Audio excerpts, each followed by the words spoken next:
House Speaker Mike Johnson is calling on the head of the U.S. Secret Service to resign after the assassination attempt against former President Donald Trump. Johnson says when the House returns from recess, a bipartisan task force will start its own investigation. ABC's Allison Cossack has you covered on what law enforcement is learning about the moments leading up to the shooting. According to law enforcement, minutes before the assassination attempt against former President Donald Trump, Thomas Matthew Crooks was seen walking near the magnetometers.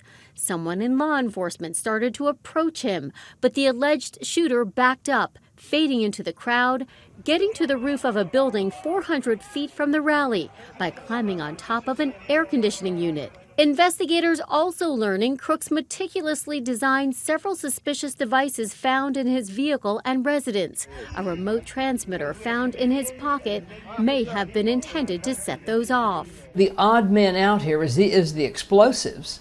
As to what was he going to do with those?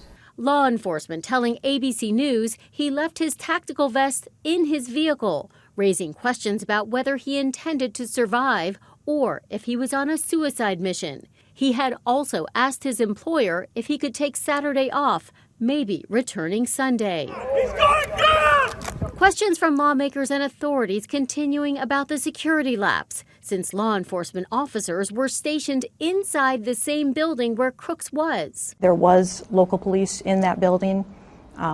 There was local police in the area that were responsible for the outer perimeter of the building. The local sheriff defending his team, telling ABC News each department had been given specific assignments and they carried them out. The deputies under my control did their job and went above and beyond after the shooting stopped and the chaos began.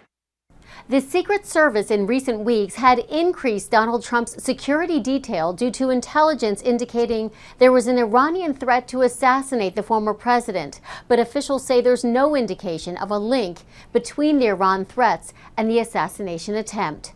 Allison Cossack, ABC News, New York.